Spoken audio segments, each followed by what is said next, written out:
Welcome to Unreal Gems. In this video we are going to take a look at Post-Watch, another tool that Unreal Engine gives us so we can debug animation problems when mixing animations. Okay, so as we mentioned in the last video, we are going to take a look at Post-Watch now, which is a utility that we have available in Unreal Engine, which allows us to right-click in an animation node and see a preview of that pose whenever it becomes active in the preview, in the anim preview window on the left of the blueprint editor. So this is going to come in handy when we need to, for example, debug mixing poses or something like that. You're going to see that this is great and it allows us a lot of flexibility and makes debugging mixing problems extremely easy. Okay, so here we are in Unreal Engine again, and let's take a look at how can we debug poses in the animation blueprint. So let's go ahead and see how Post-Watch is going to work. Let's edit Citrin's animation blueprint and let's click on it. And now we can go to the anim graph, and inside the anim graph we're going to take a look at the main stage, which is where the jump is located. Let's go to the jump and we are going to debug this pose. So right click on it and we are going to be able to use Post-Watch really simply, clicking on toggle Post-Watch, and you can see an eye with a color that is going to be the color of the bones when they appear in the preview. And if we now click play, you are going to see that when we press spacebar, this is going to pop up and we are going to be able to see the bones. But please pay attention, because for this to happen, you need to have selected the proper entity, debug entity. So just remember that you need to choose the proper entity or this will happen. You will see nothing and you may think that this is broken, but that's not the case. You just need to choose the correct instance and everything will work as expected. So just make sure that you do that and we will be Gucci. We can also see the preview not only in the anim preview but in the gameplay.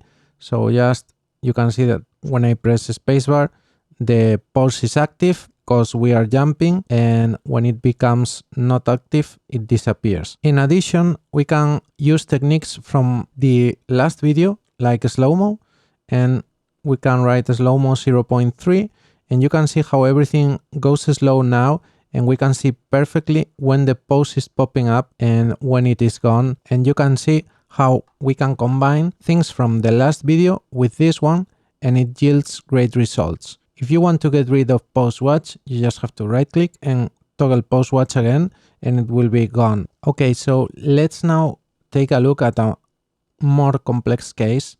In this case, we have a two-way blend of two animations, an idle animation and an arms up animation. And you can see that we are mixing the two. Here we can see the idle animation. And now let's take a look at the arms up one. You can see that it is Citrin just with her arms up and nothing else. And then we have the post blend variable, which is going to be a number between 0 and 1. If you go down to 0, you are going to see the idle animation, so pose A. And if you go up to 1, you're going to see the arms up animation or pose B. If we now compile and I start going up with the post blend number, you're going to see Citrin pop her arms up until it gets to position B, so arms up, and vice versa. If we go down to 0, you're going to see pose A or idle. So right now we are not showing anything, so as I know what I'm doing, everything is working right. But if we toggle Post-Watch in both animations, we are going to be able to really debug the two poses that we are mixing. So in this case, if we go to Window and Post-Watch Manager, you're going to be able to change the labels and the colors, which comes quite handy if you don't like the colors that it chooses for you automatically. And we're going to change also the names so everything is clear. So right click and then go to rename And with that, we can say idle, for example, and down instead of sequence, blah, blah, blah. We can say arms up instead of the long name. And once we have this and the desired colors, we are ready to start debugging our poses and seeing the changes between the two of them in a more clear way.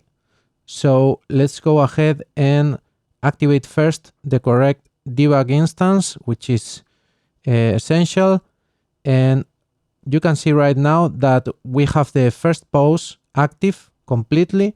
So you can see it on the preview, but everything is flickering. So let's go ahead and change in show the advanced option for the anti-aliasing. Let's turn off temporal AA for the preview, so the skeleton is not flickering. Now you can see everything correctly, and we can now start debugging these two poses. So let's compile, and now let's start changing the pose blend, so you can see the second pose active, because right now we only have the first one active, as you can see in the cyan eye, so pose A, and when we turn up pose blend, you're going to see pose B pop up. So as you can see right now, Citrine is changing her arms position and they go between the two poses. If we go to 0.5, they will be exactly in the middle, as you can see right here. So halfway between the orange pose, so B, and the cyan pose, which is A. So you can see clearly right now what is happening. Before I had to tell you, but now you can see it clearly. If we go up to 1, it will be the orange pose, perfect match, as you can see. And if we go down to 0, it will be the opposite, just as we saw in the beginning. So now you can see how this is awesome for debugging mixing poses, because you can see everything clear and you can turn the character in the preview and do whatever you want to see what is happening, and if you have a problem with your poses or anything at all.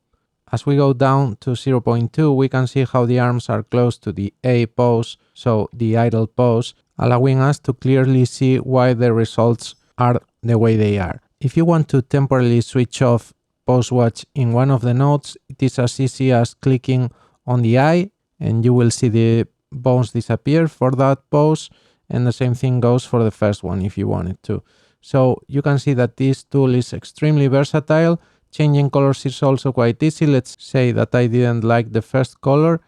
I just choose a color, press OK, and you can see the changes right away in the preview of the anim graph. To turn off pose watch, just click toggle pose watch in both nodes and it is gone.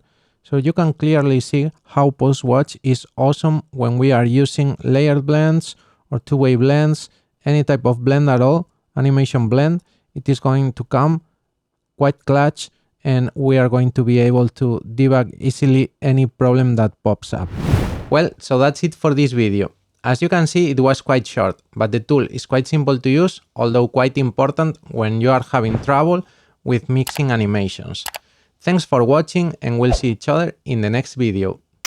Huge shout out and thanks to all my Patreons. As you know, making these videos takes a ton of time and effort because I research in depth all of the topics that I cover. So if you want me to keep making awesome stuff, consider supporting me on Patreon.